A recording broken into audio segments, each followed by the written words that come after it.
You used an adjective, conservative. That is, conservative is one who clings to something and does not want to see beyond that.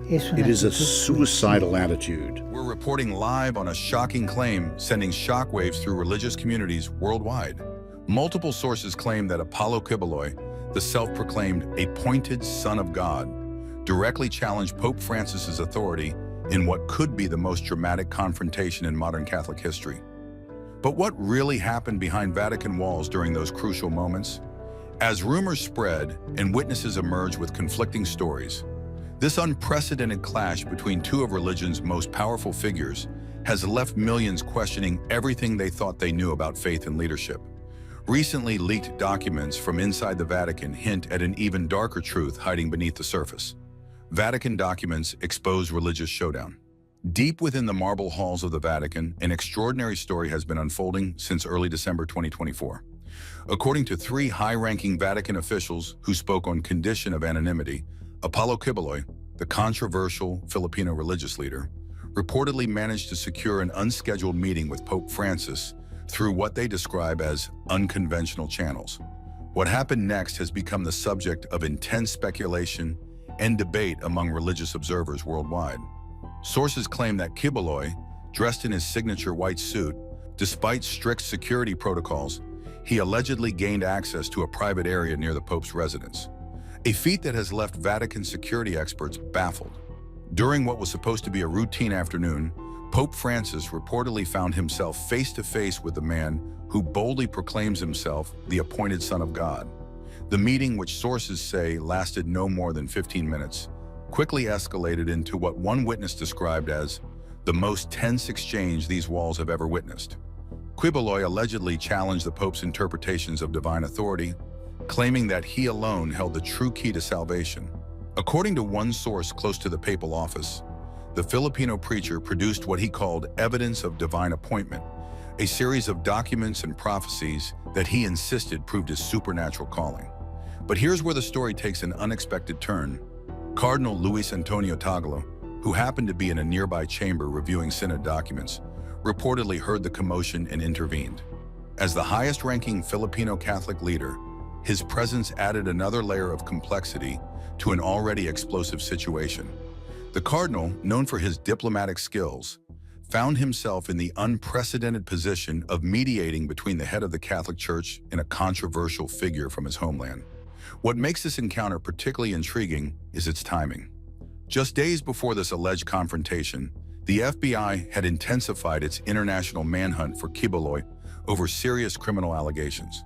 Yet somehow he managed to appear in the heart of the Catholic Church, setting off a chain of events that would ripple through religious communities across the globe.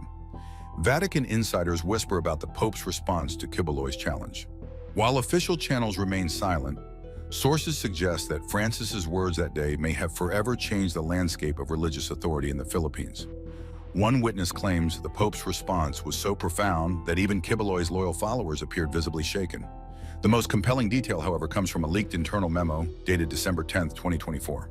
The document, written in careful diplomatic language, refers to an unprecedented theological confrontation that required immediate attention from the Vatican's highest offices. While the memo doesn't explicitly name Quiboloy, its description of events aligns perfectly with the alleged encounter. Now, you must be wondering, who even is this man who dared to challenge the Pope's authority? And what drove him to build an empire so powerful that he could command the attention of the Catholic Church's power, prophecy, and controversy that began in the streets of Davao City decades ago? Inside the kingdom of the appointed Son of God. Long before his alleged Vatican confrontation, Apollo Quiboloy's story began in September 1949 in Davao City, Philippines.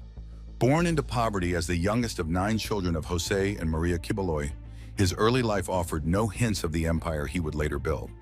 But by 1975, everything changed when he claimed he received a divine calling, declaring himself the appointed Son of God, and founding what would become the Kingdom of Jesus Christ, the name above every name, Inc.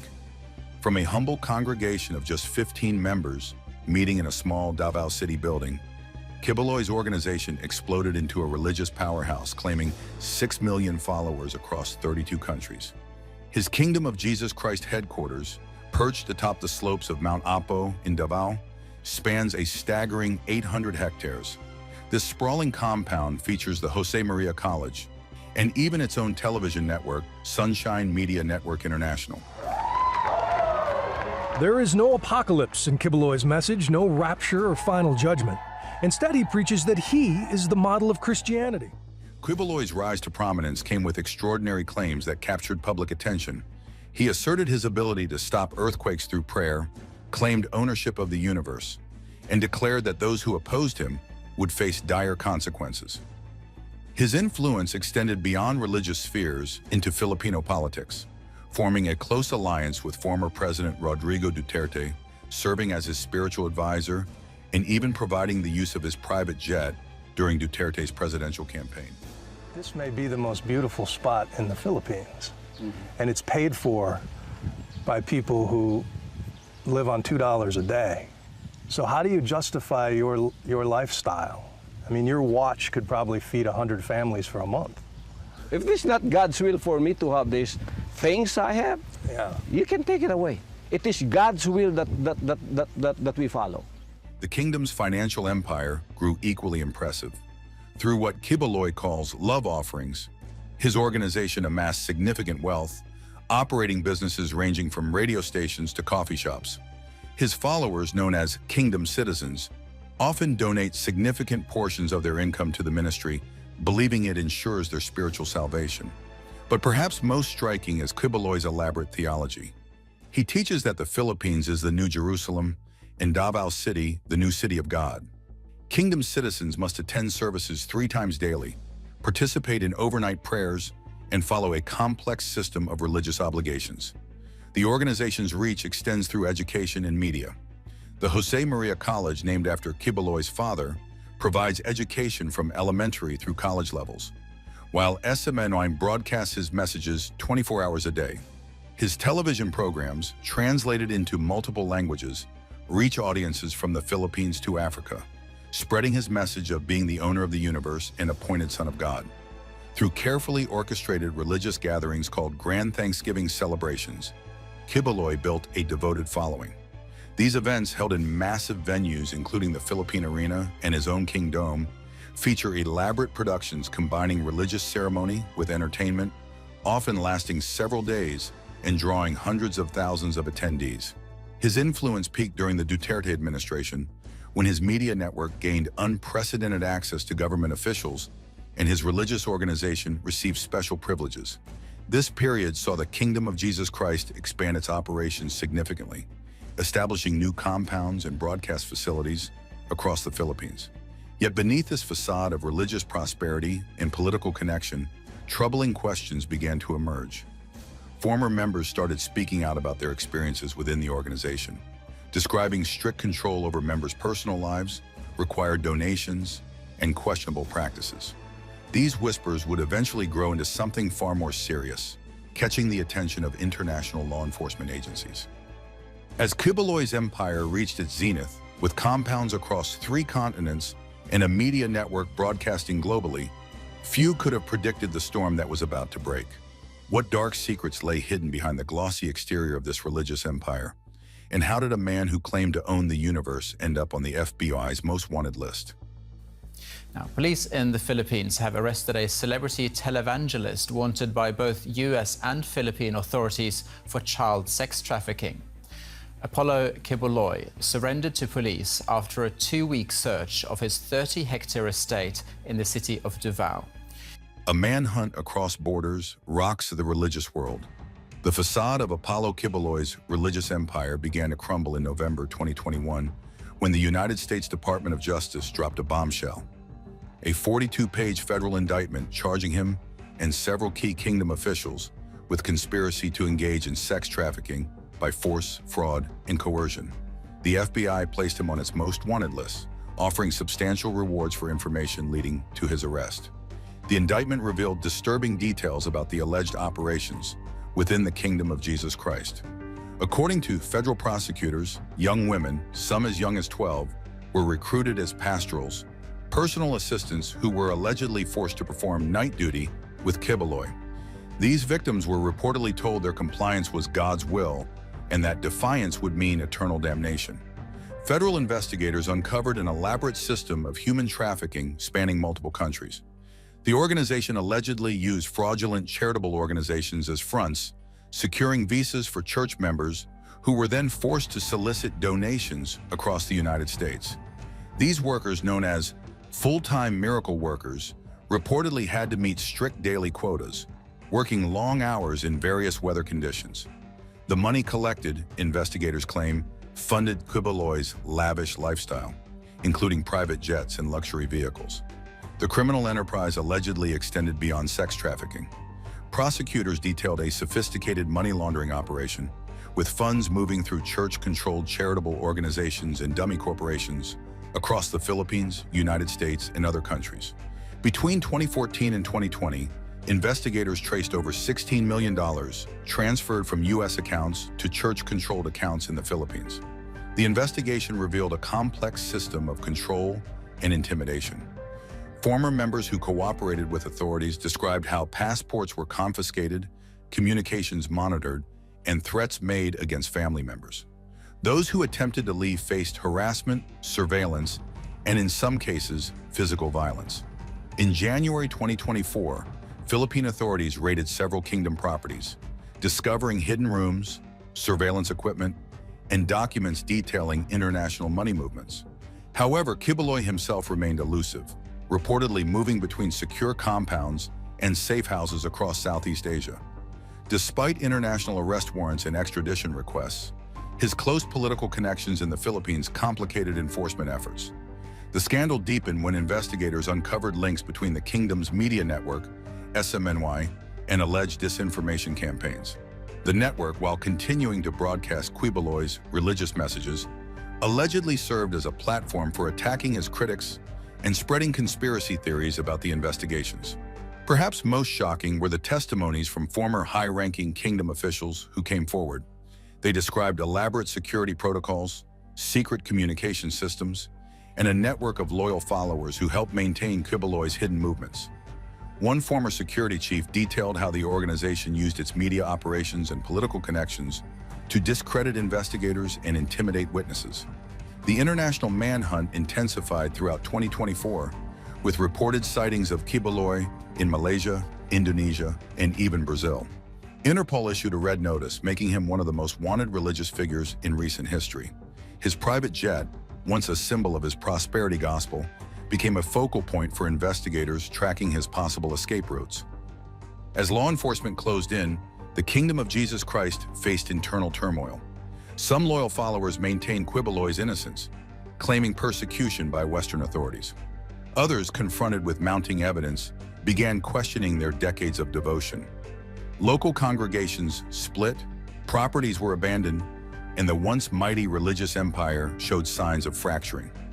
Yet amidst this chaos and these serious allegations, how did Cardinal Luis Antonio Tagle, the Philippines' most prominent Catholic leader, navigate the delicate balance between addressing this crisis and maintaining the Church's authority in a deeply religious nation? The Filipino cardinal who changed everything. Cardinal Luis Antonio Tagle faced perhaps the most challenging period of his career in 2024, as his homeland grappled with the unprecedented Quiboloy scandal. His response would prove crucial in reshaping the Philippine religious landscape and testing his diplomatic skills on the global stage. Born in Manila in 1957, Tagle's path to becoming one of the Catholic Church's most influential voices was marked by academic brilliance and pastoral dedication. As a young priest, he earned his doctorate in sacred theology from the Catholic University of America with the highest honors, earning praise from his dissertation director as one of the finest students in 4 decades of teaching.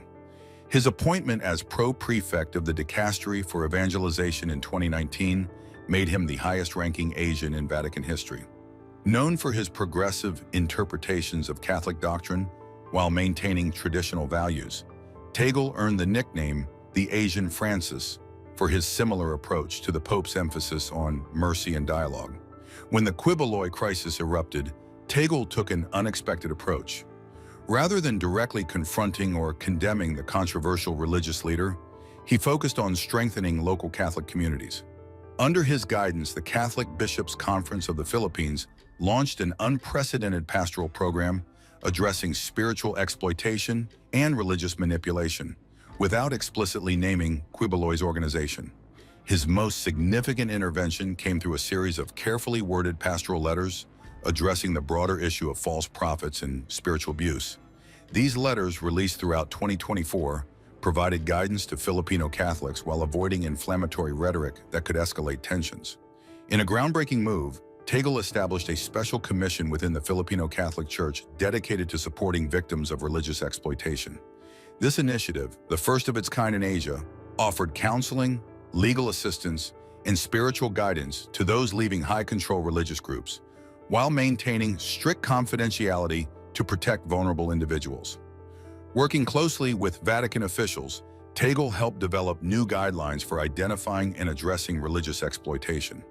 These guidelines, dubbed the Manila Protocols, became a model for Catholic dioceses worldwide facing similar challenges from controversial religious movements. His influence extended beyond religious spheres. Through discreet meetings with Philippine government officials, Tagle advocated for stronger protections against religious exploitation while maintaining the delicate balance between church and state. His diplomatic approach earned praise from both religious and secular leaders. Perhaps most remarkably, Tagle initiated an interfaith dialogue program that brought together legitimate religious leaders from various faiths to present a united front against spiritual abuse. This initiative, unprecedented in Philippine history, helped distinguish authentic religious leadership from exploitation while promoting religious harmony. Throughout this period, Tagle maintained his characteristic humility. Despite his elevated position, he continued his practice of riding a bicycle to local parishes and engaging directly with community members. This accessibility made him a trusted figure for many Filipinos struggling with questions of faith during the crisis. As 2024 drew to a close, Tagle emerged as a pivotal figure in what many consider the most significant transformation of Philippine religious life in modern history. His balanced approach to handling the Quiboloy situation while implementing broader reforms demonstrated a new model of religious leadership in crisis. But as Cardinal Tagle worked to stabilize the religious landscape in the Philippines, all eyes turned to Rome, where Pope Francis prepared to make an announcement that would send shockwaves through the Catholic world. What was the Pope planning, and how would it affect the global response to religious exploitation? A Pope under pressure breaks his silence. At the end of 2024, Pope Francis stunned the religious world with an unprecedented apostolic letter titled "Let the Truth Shine," addressing the growing global crisis of religious exploitation. While never directly mentioning Quiboloy, the document represented the Vatican's strongest stance yet on self-proclaimed prophets and religious organizations that exploit followers. The Pope's intervention came after months of careful deliberation with the College of Cardinals. The 30-page document outlined new canonical procedures for identifying and addressing what Francis termed pseudo-religious coercion, the first time such specific guidelines had been established in the Church's modern history. Surprisingly, Francis took a bold step by creating a new Vatican office, the Dicastery for the Protection of Vulnerable Faithful, specifically tasked with investigating and responding to cases of religious exploitation worldwide. This marked the first time in Vatican history that such a dedicated body had been established to address spiritual abuse. The Pope's reforms went beyond administrative changes. In a groundbreaking move, he mandated that all Catholic dioceses worldwide establish local committees to monitor and report potentially exploitative religious movements. These committees would include lay experts in psychology, law, and cult awareness, representing a significant shift toward greater transparency and accountability. The Pope's reforms extended to Catholic media as well. He established new guidelines for Catholic broadcasters and publishers, requiring them to adhere to strict standards when reporting on religious movements and alleged miracles. This move aimed to counter the spread of sensational religious claims through social media and other platforms. Perhaps most significantly, Francis introduced changes to the process of investigating religious phenomena. New protocols required rigorous documentation and investigation of all claims of supernatural events or divine appointment, with findings to be reviewed by multiple independent theological committees. His actions gained support from unexpected quarters. Several prominent evangelical leaders praised the Vatican's leadership on this issue, marking a rare moment of Protestant Catholic cooperation in addressing common challenges to Christian authenticity. Throughout these developments, Francis maintained his characteristic emphasis on mercy. While strengthening measures against exploitation, he consistently emphasized the importance of compassion for both victims and perpetrators, calling for justice tempered with healing rather than mere punishment. The Pope's initiatives represented more than just policy changes. They signaled a fundamental shift in how the Catholic Church approaches its responsibility to protect vulnerable believers in an age of global communication and increasingly sophisticated forms of spiritual manipulation. As these sweeping reforms rolled out across the Catholic world, a question began to emerge among religious scholars and observers alike. What lasting impact would these dramatic changes have on the future of organized religion, particularly in regions where traditional faith meets modern challenges? What happens next will change religion forever. The religious landscape entering 2025 bears little resemblance to what it was just a year ago. In the Philippines, traditional Catholic congregations are experiencing an unprecedented surge in attendance, with recent surveys showing a 17% increase in weekly Mass participation. This shift comes as many former followers of independent religious movements seek the stability of established faiths. The ripple effects of the Vatican's reforms have reached far beyond Catholic circles. Religious organizations worldwide are voluntarily adopting transparency measures similar to those mandated by Pope Francis. In Southeast Asia alone, more than 300 religious groups have established independent oversight boards, financial audit systems, and clear grievance procedures for members. Law enforcement agencies report a significant increase in cooperation from religious communities in addressing exploitation. The International Religious Freedom Alliance, formed in late 2024, now includes representatives from 42 countries working together to combat religious exploitation while protecting legitimate religious practice. Educational institutions are responding as well. Major seminaries across multiple faiths have introduced mandatory courses on identifying and preventing spiritual abuse. The Pontifical Gregorian University in Rome launched the first-ever master's program in religious authority ethics, with similar programs being developed at religious institutions worldwide. Media coverage of religious matters has undergone a transformation. Major news organizations have adopted new guidelines for reporting on religious claims and movements, emphasizing fact-checking and context. Religious broadcasters increasingly focus on educational content rather than sensational claims or prophecies. The legal framework surrounding religious organizations also continues to evolve. Several countries have introduced legislation requiring greater financial transparency from religious groups while protecting legitimate religious practices. These religious accountability acts balance freedom of religion with the need to prevent exploitation. Perhaps most significantly, a new generation of religious leaders is emerging, trained under these reform systems. These leaders emphasize community service, theological education, and transparent governance over charismatic authority or supernatural claims. Their approach represents a marked shift from the personality-driven religious movements of the past. Technology plays a crucial role in this transformation. New blockchain-based systems for tracking religious donations have been implemented in several major denominations, while artificial intelligence tools help monitor online religious content for potential exploitation risks. As we move deeper into 2025, the religious world stands at a crucial juncture. The challenges revealed by recent events have sparked a reformation in how faith communities operate, how authority is exercised, and how believers are protected. While traditional beliefs remain strong, the mechanisms for ensuring accountability and preventing exploitation have fundamentally changed. This evolution represents not an ending, but a new beginning for organized religion in the modern world. As one Vatican observer noted, the greatest test of faith is not in believing the miraculous, but in ensuring that belief itself does not become a weapon of exploitation. These words perhaps best capture the essence of this transformative period in religious history. The legacy of these changes will likely be felt for generations to come as religious communities worldwide adapt to new standards of transparency, accountability, and protection for vulnerable believers. What began as a crisis from Apollo's side has evolved into an opportunity for renewal, proving that even the oldest institutions can adapt to meet the challenges of a changing world. The religious world will never be the same after this unprecedented clash between traditional Catholic authority and modern spiritual claims. From secret Vatican meetings to global reforms, we've witnessed history in the making. And somewhere out there, Apollo Quiboloy remains in hiding, his fate unknown. What do you think will happen to the self-proclaimed appointed Son of God? Let us know in the comments below. Don't forget to like and subscribe for more stories that shake the foundations of what we think we know. Tune in for the next video.